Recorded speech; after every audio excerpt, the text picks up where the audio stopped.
everybody, and welcome to another episode of Right Here, Right Now, brought to you by Forefathers Organics. I'm your host, Alex Brasky, alongside my host, Ajay Cybulski. It's been one of those days here for the Batavia Daily and Livingston County News. Each week, we'll discuss Buffalo's favorite football team, along with all the comings and goings from Orchard Park, thanks to our friends at Forefathers Organics in Dansville. Unlock the power of nature with Forefathers Organics, your premium CBD store. We offer the highest quality CBD and hemp products to liberate your mind, body, and soul, helping you live happy and free. Our mission is driven by excellence and transparency, using cutting-edge scientific methods to combat stress and target issues at their source. From potent ingestible CBD to soothing topicals, all our products are USDA certified organic. Discover all natural wellness from farm to table. Visit forefathersorganics.com for more information. All right, Alex, how you doing today? I'm good, AJ. How you doing? But no, definitely a long, busy day here at the Batavia Daily News. A lot of, getting ready the fall sports preview going and getting that finished up on top of, the Bills roster cutdown day. So a lot to talk about with the Bills here today. Some major moves, a couple, I shouldn't say a lot, but a couple major surprises from the Bills. So we got a lot to talk about today.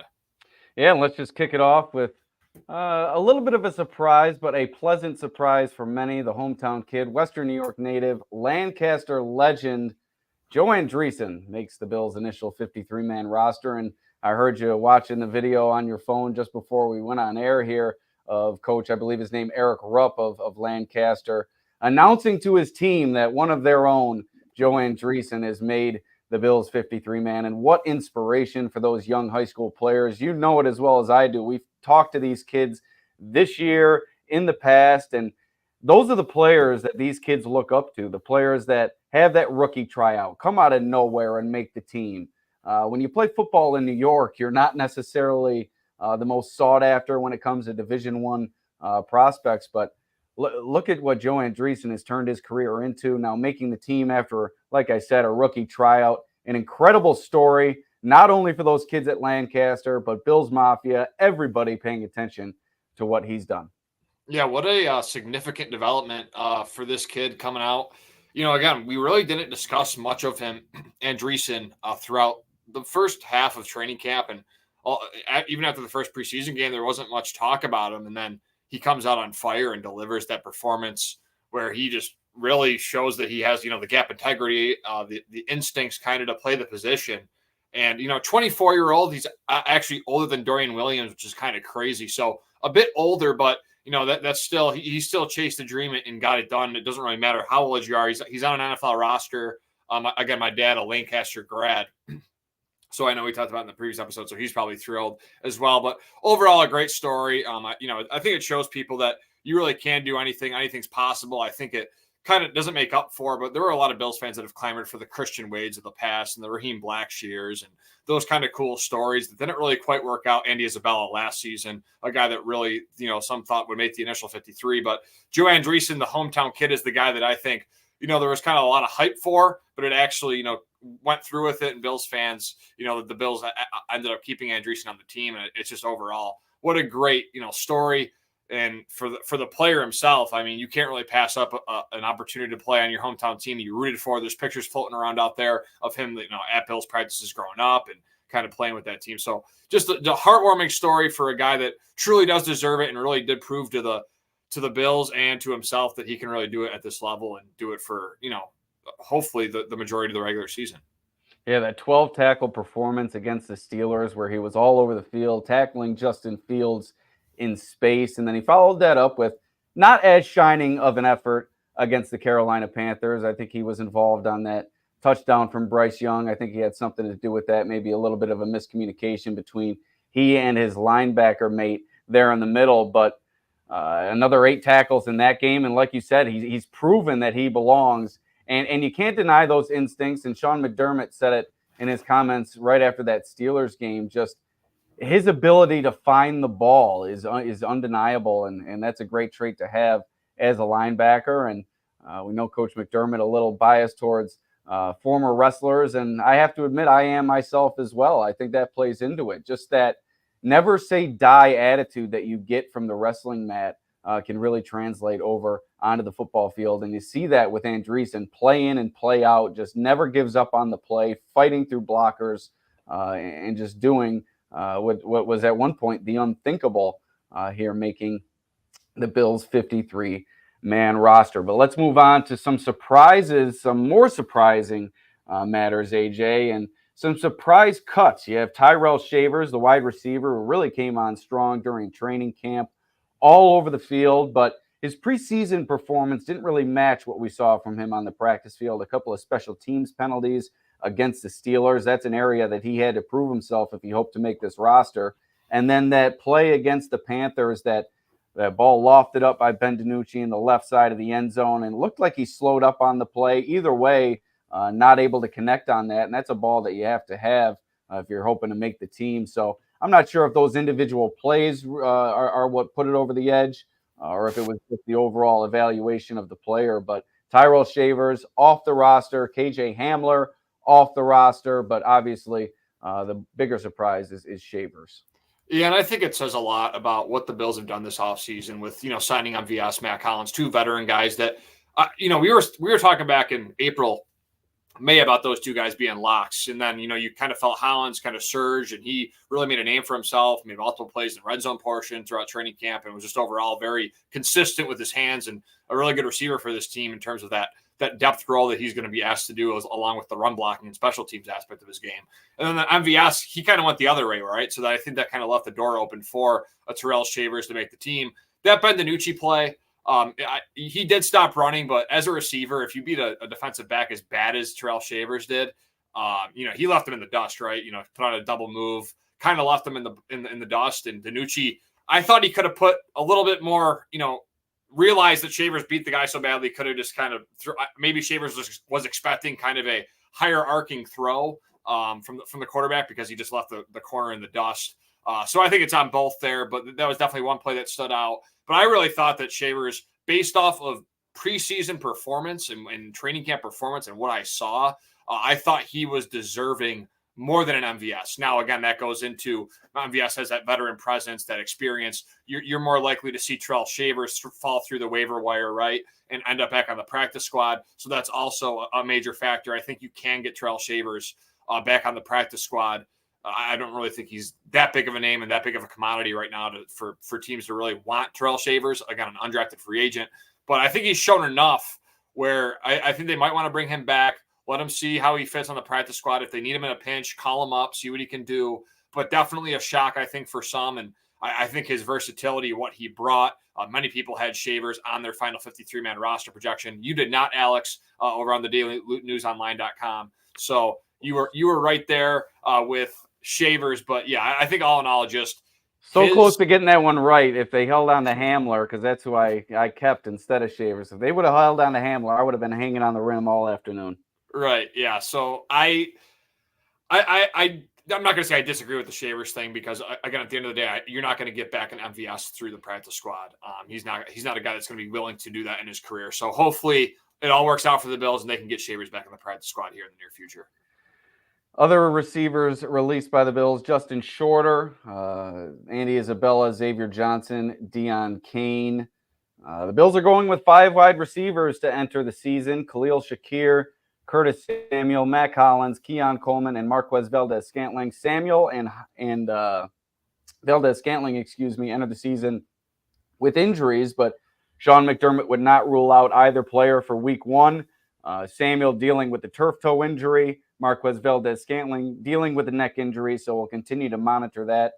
The Bills are out there for practice tomorrow, so we'll see what their status is as far as that's concerned. We also hear from General Manager Brandon Beane tomorrow afternoon, so interested to hear his comments as well.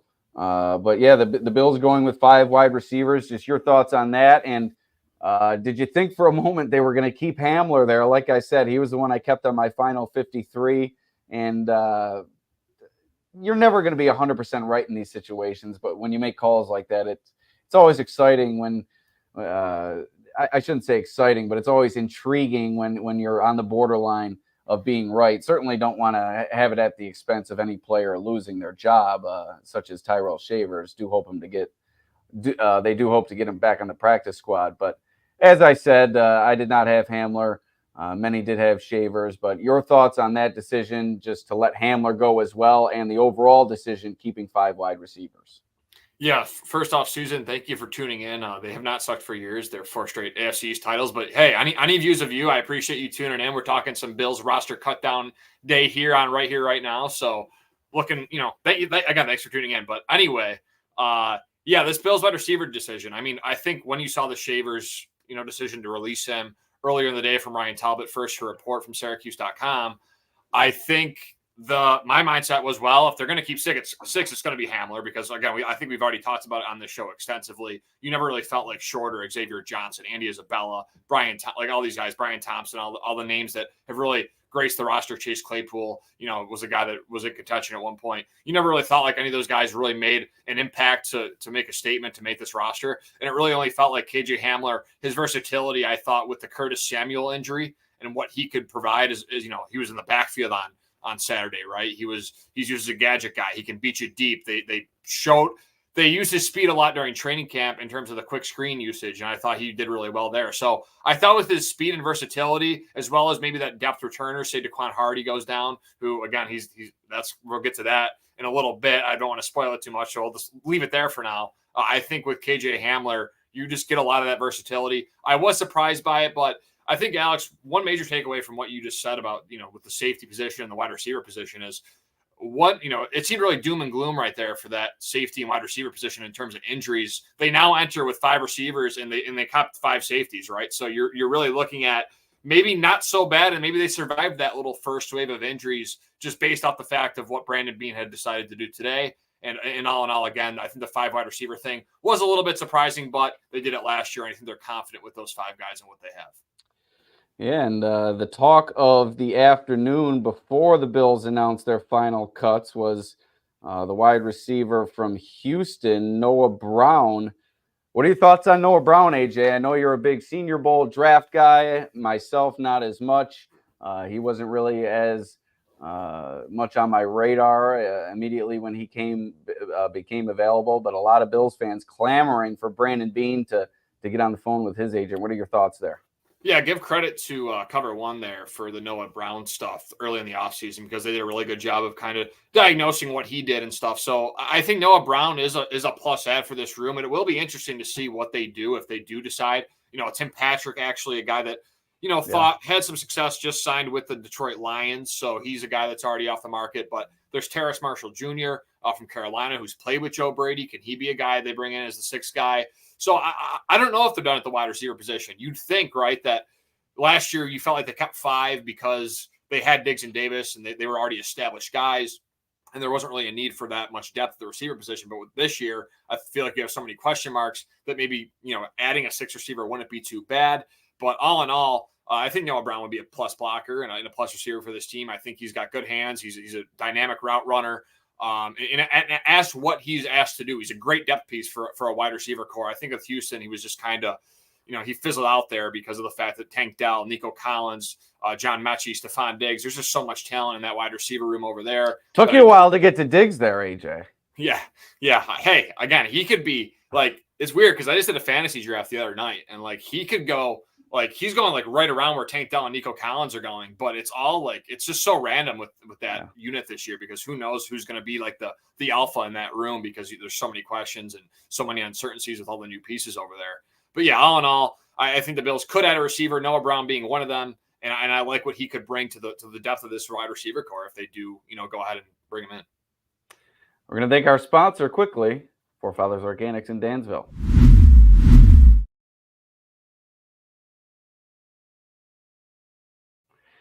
At Forefathers Organics, their mission is to liberate, educate, and innovate with the highest quality CBD and hemp-derived products for your mind, body, and soul so you can live happy and free. Visit them at 87 Franklin Street in Dansville, online at forefathersorganics.com, or call them at 585-335-2223 to learn more about the products they offer.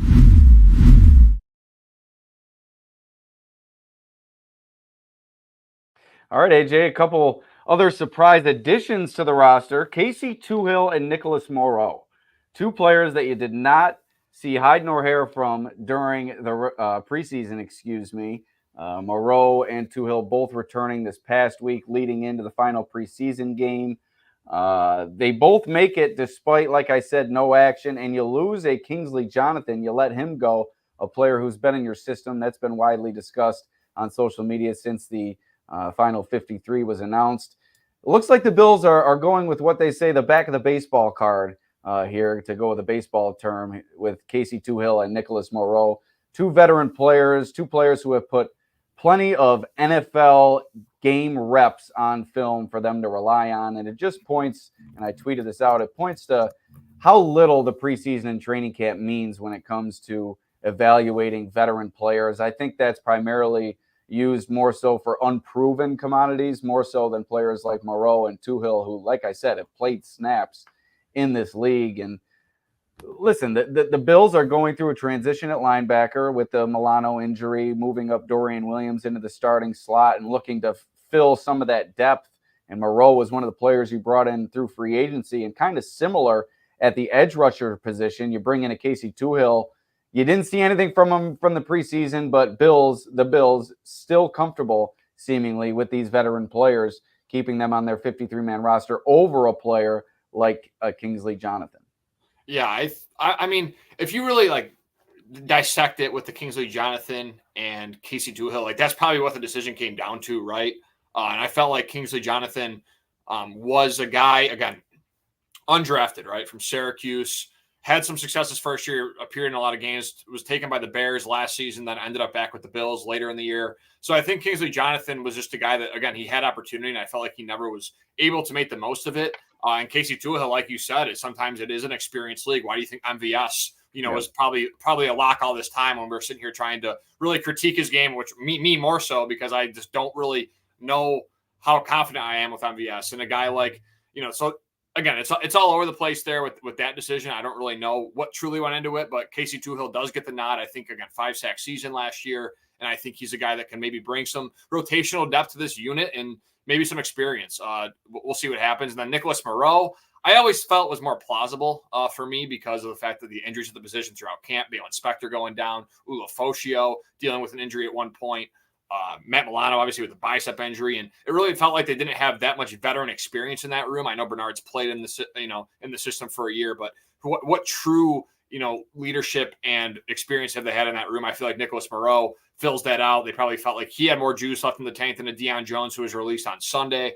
That was, I would say a surprise, but based off what we saw at camp and the experience, I feel like, again, they gave the nod to Morrow in that aspect. So all in all, Toohill, Morrow on the roster, and that's why I thought Lyle Collins would make the roster. I was telling you this before the show, is because of that, back of the baseball card type thing where he's had success in this league, and that always doesn't work out for every player. And obviously they felt the offensive line depth was better than the defensive line depth at this point.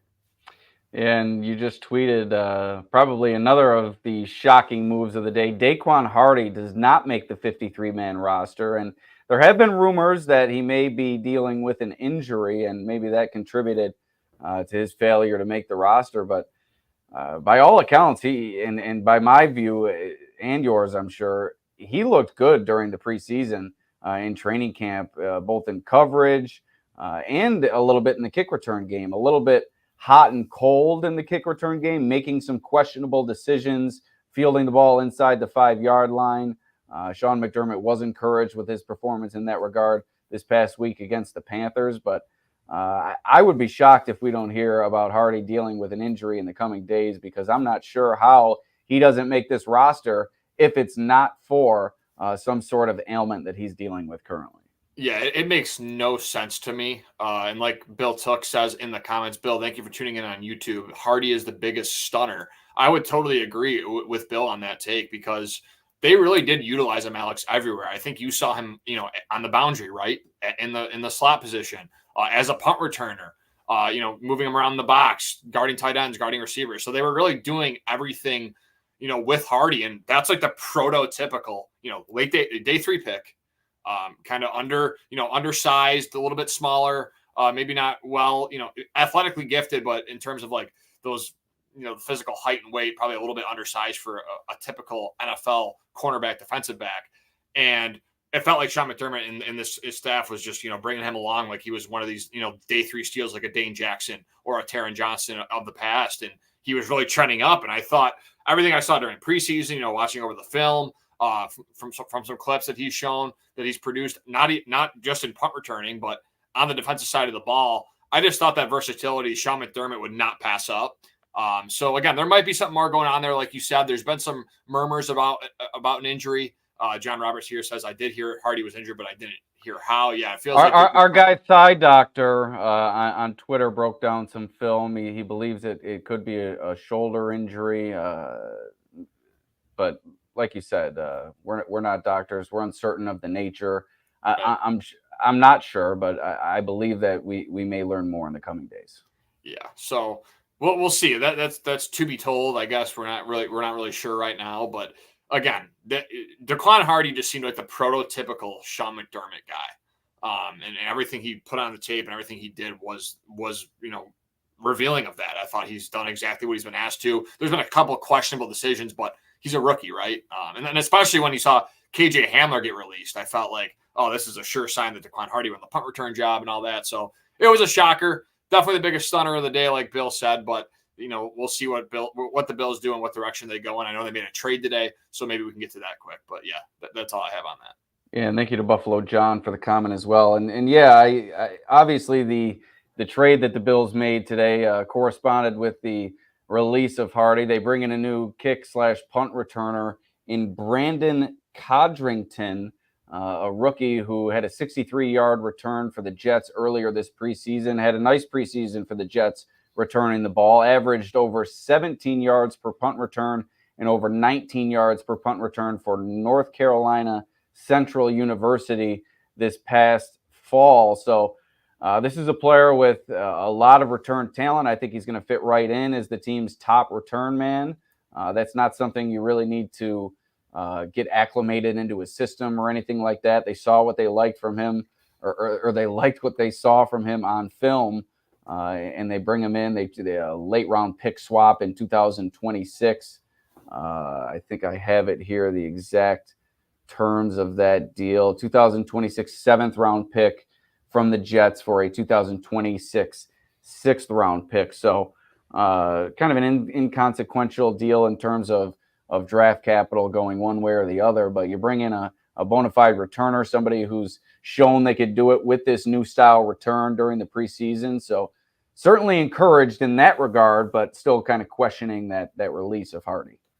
Yeah, definitely. I'm still baffled by it. Actually, it is crazy. That might be one of the most off-putting things I've seen from the Bills in terms of a roster decision in the past couple of years that comes to my mind. I really thought that Hardy was a sure thing, but Codrington, it is funny because he ran a 6.1 or 6.1. I got it. That's not correct. Do not listen to that. He ran a 4.61. In the 40-yard dash. So that is interesting to me. I think you or I could run a 6.1, AJ. Yeah, exactly. Yeah, that's probably what I was thinking in my head. So yeah, a 4.61 for him. I know he ran a 4.55 during the Jets tryout. He tried out for the Jets. He was Joe Andreessen story, right? Walk on, tryout, made the team, and then he showed some flash during the preseason, enough for the Bills to warrant, hey, New York, we haven't made a trade in decades. Let's give me this, this punt returner from what college? Excuse me. Sorry, was that what college was it?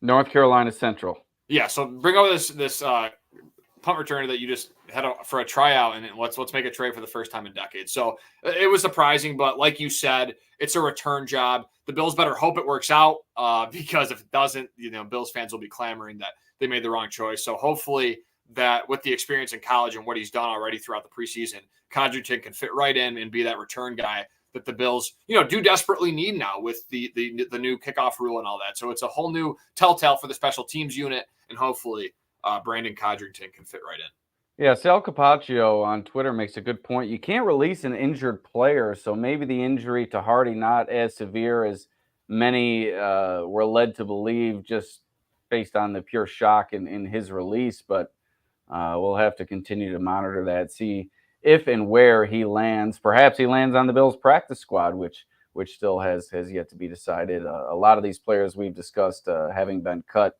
definitely candidates to land on that practice squad. But another player that had turned into a fan favorite Frank Gore Jr. released by the Bills. I don't think he ever really had a chance of making the team. He had that 100-yard game this past week against the Panthers, showed some good ability, sustained an injury late in the end of that, toward the end of that game, but once again, you can't release an injured player. And his cohort in the backfield, Darrington Evans, who also sustained an injury late in that game, was placed on injured reserve by the Bills with a designation to return. So he'll be sticking around a little bit longer. But Frank Gore Jr. released.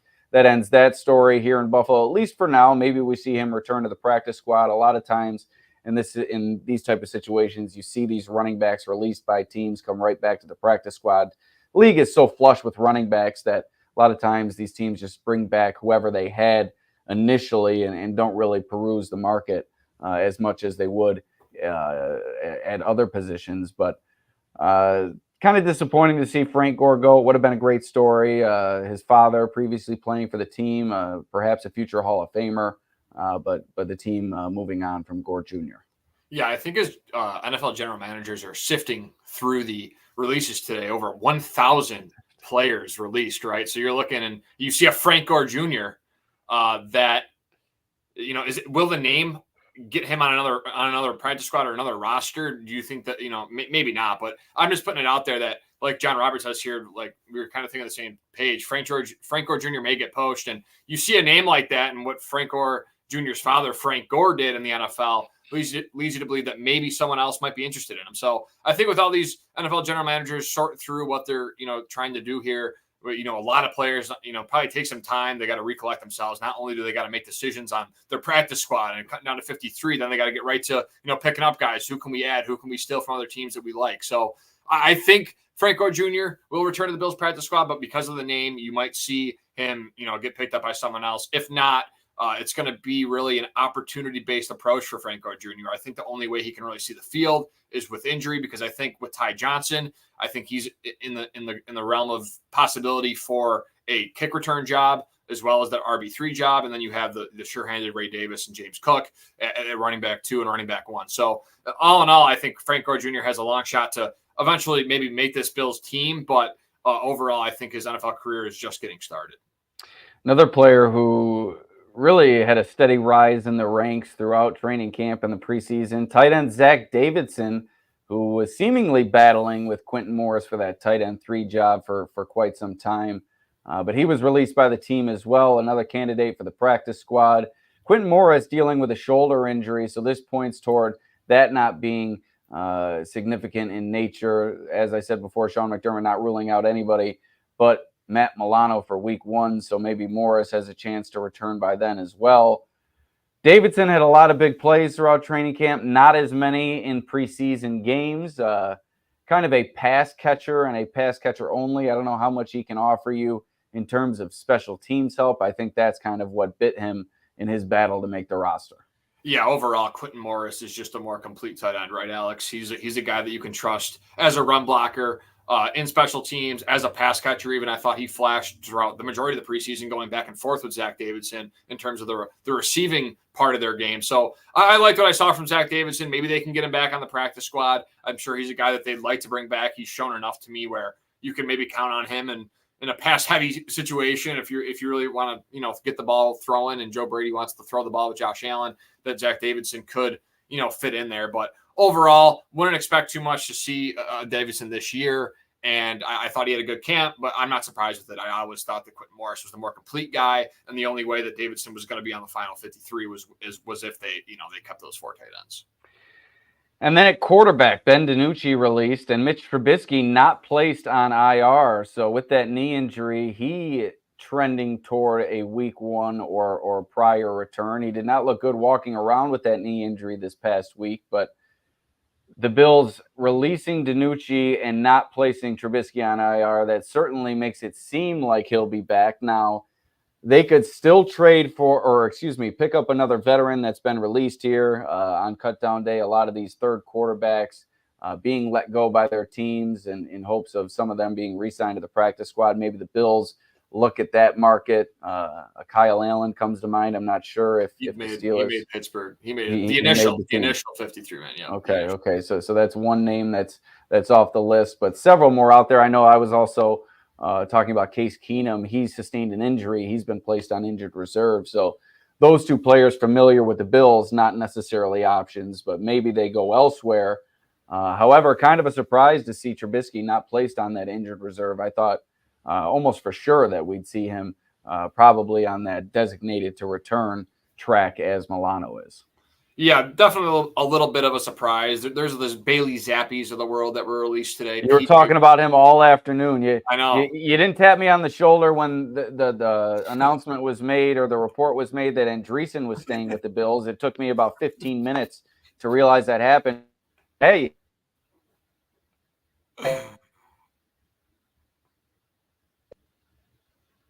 I lost you for a second, but we're back. Did you hear my joke?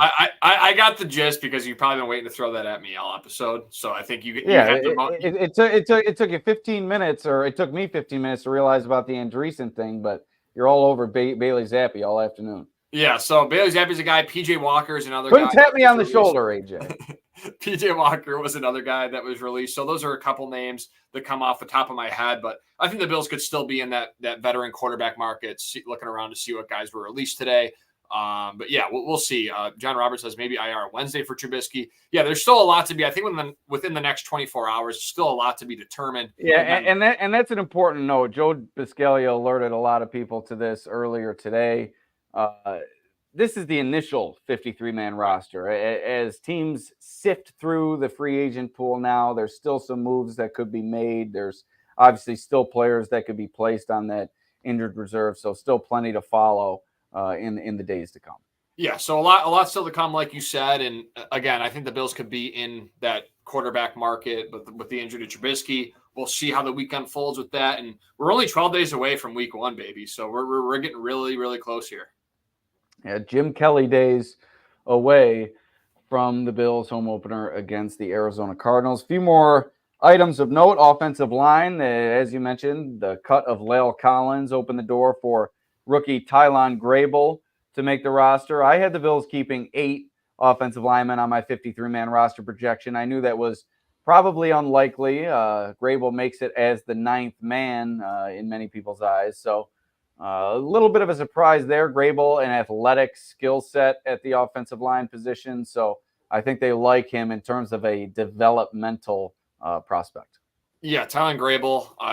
I was in a Twitter Spaces the other day, and I was talking about the offensive line, and I totally left off Tylan Grable in a conversation, and they all started going crazy. Tylan Grable? Are you kidding me? You're not talking about Tylan Grable? So I think that kind of gave me a sense of, okay, this Tylan Grable guy has actually been playing pretty well. I got to start paying attention to him. Right. So I'm not too surprised that he made it. He's a guy that I think, Cover One's very fond of too. They talked about his ability throughout the preseason to really pick up what Aaron Kromer's putting at him, and he's kind of an Aaron Kromer type guy. So I think with the offensive line, nothing too surprising. Again, the La'el Collins thing a little bit struck me by surprise just because of the contract and the experience and what he's been asked to do, but it apparently, it only got 10 snaps in that final preseason game. And I think it kind of, as Collins' words, the marathon continues to try and find a home coming off major injury. And we'll see what happens. But yeah, no major surprises with the O-line. Yeah, how about that earlier? He releases that post on Instagram, and it's completely vague. I mean, you couldn't tell one way or the other. Of course, you can read into it, but fans just taking it as gospel that he's been cut by the team. And I tweeted out, I have no idea what this post means. I mean, it could have meant anything. Turns out many fans were correct, and he was released by the team. But I think we've got to slow our roll in some of these situations. And also, I think La'el Collins may have known what he was doing in that situation, putting out the vagueness in that tweet. But last item of business that I have before we get to kind of a grand scope conversation, Gable Steveson released by the team as well. I thought for his first time playing football, he showed some flashes, like I said, with Grable kind of as a developmental prospect. Obviously, Grable a little bit further along in his development, but Steveson, I think, is a player they'd like to get back on their practice squad and maybe look toward 2025 and maybe even 2026 once he gets acclimated to the NFL level. And you could really turn him loose in a pass rushing specialist role. I'm not sure he's a sure thing to make the practice squad, but I was excited with what I saw from him being a first-time football player and knowing the skill set that he possesses. Yeah, Gable Steveson, we'll see where he ends up. He's a guy that I think his willingness just to try and make the right play, be in the right spot was always there. Those wrestlers, they have that mentality. So not too surprised with that. But overall, we'll see if he ends up in the practice squad. I don't know what the Bills will do. Will they let him try and stick on somewhere else or find a new home? I don't know. It's such a unique situation. We're talking about an Olympic gold medalist wrestler who's playing football for the first time. So it's really hard to tell where he kind of ends up in terms of his NFL career. But I think he still has some things to learn, obviously, because it's new. But also, I think there's still some gas left in the tank for him in terms of I think he can still try and find a spot on an NFL roster here sometime in the future. All right, so let's go through the Bills' offensive roster here. Quarterback, Josh Allen, Mitch Trubisky. You have Shane Buechele on injured reserve. Running back, James Cook, Ty Johnson, Ray Davis. You have Darrington Evans on injured reserve with a designation to return. Fullback, Reggie Gilliam. Wide receiver, there's 5 of them. Curtis Samuel, Keon Coleman, Khalil Shakir, Mac Hollins, Marquez Valdez-Scantling. Tight ends, Dalton Kincaid, Dawson Knox, Quentin Morris. Offensive linemen, Deion Dawkins, Spencer Brown, Connor McGovern, Osiris Torrance, David Edwards, Ryan Vandermark, Alec Anderson, Cedric Van Pran Granger, Tylon Grable, and then you have Travis Clayton and Tommy Doyle on season-ending injured reserve. AJ, I think this is about how many expected the offensive side of the ball to look for the Bills entering training camp and the preseason. Really not many surprises at all. A lot of people wondering with the Shavers of the world, the Hamlers of the world, the Justin Shorters of the world, who would be that 6th wide receiver? Turns out there isn't one. And I guess we shouldn't have been shocked because, as you said earlier, the team spent the entire season with 5 wide receivers. So it's something that they're used to and just really not much shakeup here on the offensive side of the ball. Maybe you saw a Tylon Grable, like you said, emerge a little bit. Obviously, Ryan Vandermark, Alec Anderson really securing those backup roles on offense. But in terms of the starting roles and the players you hope to contribute at a high level this year, it's pretty much chalk across the board on the offensive side of the ball, unless you feel differently.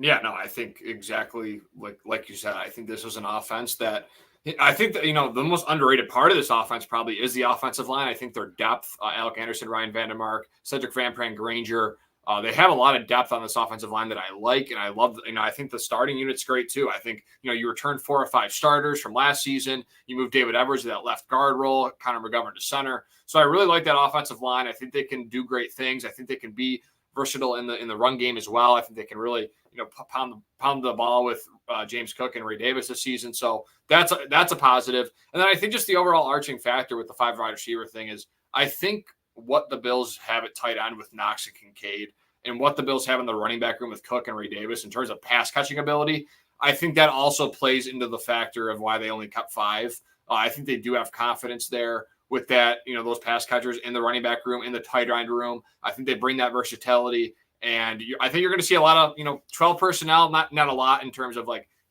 percent usage or volume, but in terms of compared to the rest of the NFL, I think you'll see a lot of 12 personnel with Dalton Kincaid and Dawson Knox. And I think this Bills team is going to be willing to run the ball. I think they, and it's all going to come down to Josh Allen at the end of the day. That is the big thing. You can run the ball all you want, but at the end of the day, you're going to need Josh Allen to step up and be that player. And maybe more of a game manager role. I'm not going to say they're going to like confine him, but I think what you saw toward the end, back half of last year was, as the passing game really regressed, the run game, and they still won games, right? Josh Allen only averaged 198 yards per game passing over the final 5 games of the season. Like that's not like this is a guy that averages 250 yards per game throughout his career in the air. So I think with Josh and this offense, philosophically a bit different. Everybody eats, right? Everybody eats, and that's what they're going to go with this year. I'm not as high on the offensive line as you are. I wrote in my recent issue, or our recent issue of Bills Digest, available now digitally. It will be available in stores and in your mailboxes soon. I wrote that the offensive line is one of my biggest concerns on this team, and a lot of it is because of the depth. I don't think you're going to get as lucky and see these 5 guys start every game for the team this year, and I'm not as comfortable in their depth as you seem to be. I was not as high on Tylan Grable as some people were during the preseason and training camp. Now, I am not an offensive line guru, but I wasn't really sold on what I saw from him. Also, Cedric Van Pran Granger, I think, had more up and down moments than people were anticipating entering the league. And then Alec Anderson and Ryan Vandermark, while solid backups, I think that's what they are, solid backups. So I think if they're thrust into a starting role for an extended period of time, I'm not so sure how well they're going to fare for this team this year. I think there's a lot to be decided up front. That's one of my most significant question marks on the offensive side of the ball. But moving to the defensive side of the ball, let me get my roster sheet back up here and give you the defensive roster for the Bills this season. We'll start with edge rusher, Von Miller, Greg Rousseau, AJ Epineza, Dewan Smoot, Javon Solomon, and the surprise, Casey Toohill. Defensive tackle, Ed Oliver, Daquan Jones, Austin Johnson, and the rookie, Dwayne Carter. Linebacker with Matt Milano on IR with designation to return. You also have Terrell Bernard, Dorian Williams, Balin Spector, who's dealing with a calf injury and maybe a surprise addition to the roster that we had yet to discuss. He was also not placed on IR, which is a good sign in terms of his injury recovery. Also, Nicholas Morrow, Edifon Ulofoshio, a rookie, and Joe Andreessen, also another rookie who we discussed at length. Cornerback, Taron Johnson, Rasul Douglas, Christian Benford, Kyer Elam, Jamarcus Ingram, and Brandon Codrington. Ingram, another UB product that makes this team. That's 3 UB players along with Cam Lewis at safety. He's joined by Damar Hamlin, Cole Bishop, Mike Edwards, and Taylor Rapp at the safety position. And then you have the specialist, Tyler Bass, Sam Martin, and Reed Ferguson didn't get cut this year, AJ. He's not. His brother did. Around. His brother did. So I guess that's spread down to Miami. It's the Ferguson tradition here every August on cutdown day. One of them's waiting in the parking lot. So how about on the defensive side of the ball? I think maybe a few more surprises here. You have obviously Toohill, Ulofoshio, and Andreessen, and Morrow for that matter, and Spector. All 4 of those kind of were hit or miss to begin this offseason in terms of people's 53-man roster projections. And then Jamarcus Ingram, a positive training camp. Brandon Codrington comes over. And then Damar Hamlin, another player who was kind of on the bubble, but has made the team. What do you think here? Obviously, Toohill, the biggest surprise. Bills need a lot from their edge rusher position. They need somebody to step to the forefront. Who knows? Maybe it's Toohill. Yeah, that's definitely a possibility. I think he'll be, again, a rotational guy. Who knows if he'll be active on game day. There's 5 players each week. They only carry 48 on game day. So who knows what 5 those are.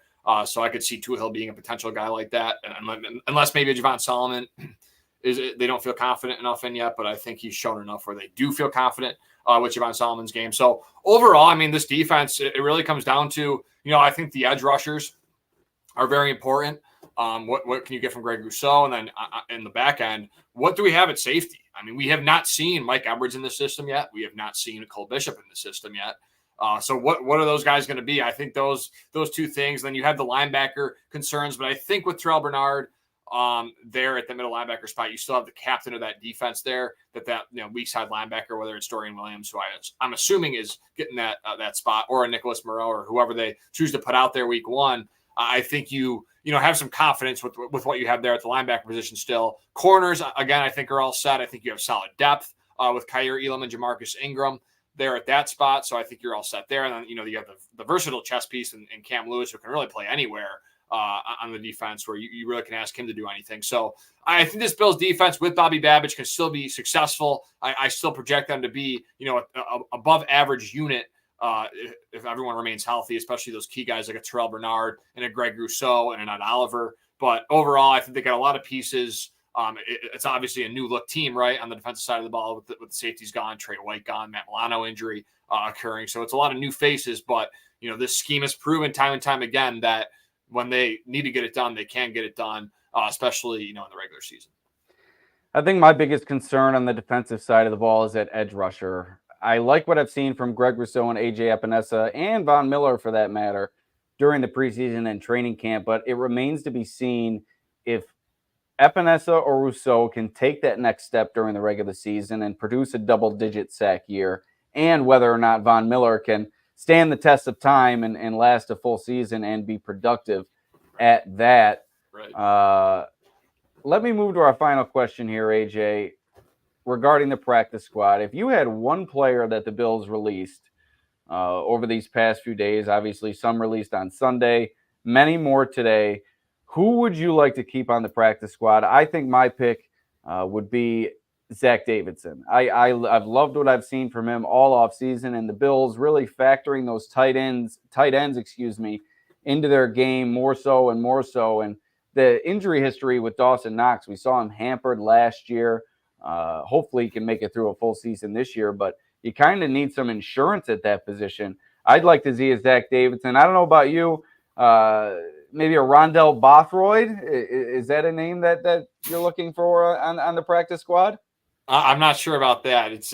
I don't even know like what is that guy's, I don't even know what that guy weighs in. I don't know anything really about Rondell Bothroyd. No offense to Bothroyd. I hope he, again, finds success and chases his dream, which is probably his dream, is playing in the NFL. But I'm not really sure about Rondell Bothroyd, but thank you for not stealing mine, Alex. You probably easily could have, but I'm going to go to Daequan Hardy. Just the versatility that he can bring to the nickel position behind Taron Johnson, and just, maybe the boundary support that he can give along with the return ability. I think with Daequan Hardy, you're just, you have a guy that has a lot of promise in this league. We'll see what they do, if he's a guy they want to bring back, if he goes to another team or winds up somewhere else. But if I had to choose one guy, I'll go the easy route. I won't be, polarizing in my pick, and I'll just go with Daequan Hardy. All right, I think that's going to about do it. We'll thank our sponsor once more, Forefathers Organics in Dansville. Unlock the power of nature with Forefathers Organics, your premium CBD store. We offer the highest quality CBD and hemp products to liberate your mind, body, and soul, helping you live happy and free. Our mission is driven by excellence and transparency, using cutting-edge scientific methods to combat stress and target issues at their source. From potent ingestible CBD to soothing topicals, all our products are USDA certified organic. Discover all natural wellness from farm to table. Visit forefathersorganics.com for more information. All right, AJ, before we get on out of here, let's talk about your championship run in the Disc Flecht Association. You'll have to correct me on the term, but for people who are unfamiliar, AJ, a KanJam legend, won his fourth consecutive world championship. Fourth consecutive. This past weekend at Buffalo River Works. Him and his teammate Charles, if I remember correctly. Yep. And his father, Chris, also won a title. So, AJ, the KanJam King out at Buffalo River Works. How'd it go, AJ? And your takeaways from what had to have been a fun-filled day. Yeah, it's fun because, again, I said it. Trainwreck Mike Bunt was there. Shout out Mike. He always does great stuff, and he's always just willing to do anything, really, wherever it is, as long as it's Buffalo-oriented. But, yeah, KanJam was, originated in Buffalo, right? So that's definitely a huge part. Yeah, people forget. Now they've kind of named the sport Disc Flecht, that's why it's called Disc Flecht. The PDFA, the Pro Disc Association, that's what kind of it goes by, presented by KanJam. But all in all, got there, watched the first half of the Bills game, took some takeaways, was watching it in the car. It's been a game that me and my cousin, Charles is actually my cousin, that we've been playing for years. So yeah, we, went balled out, only lost one game all tournament. And it's funny because the guy who we play, we usually play them every year. They're a really good team. And they're like, the last couple of years you beat us on slots, and it's been a really back and forth, series, and it could have gone either way. And then we 4-0'd them. If they do listen to this, it's funny. So it kind of was like, hey, John, and that's the guy's name. Like it wasn't that way this time. So it didn't have to come down to a miracle slot for me or Charles. So all in all, got some, nice extra money for the weekend, and had a great time. Enjoyed myself. I love the game of KanJam. If you want to play it, you should. It's a great game, and if you want to get competitive, there's a tournament every year where you can be claimed the KanJam or Disc Flecht world champion. So it's fun. Yeah. Yeah, the slot king. They used to call me that in high school, but now AJ taking the title is the slot king. I don't slot. Only against them. That's the weird part. Not even on purpose either. I'll throw it. I'll miss my throw and it'll go in the slot. And then, they get so ticked off because the game was like 21-8 and I slotted accidentally or something. And it's just funny how it works. All right, well, that's going to do it. AJ, the KanJam king once again, and Alex Brasky, much, much, much lesser in terms of the pecking order here on Right Here, Right Now. We are signing off. Bills cut down day, down to the initial 53-man roster. You can read all about it on the dailynewsonline.com. Also, Bills Digest coming out soon. We'll see you next time. Peace out.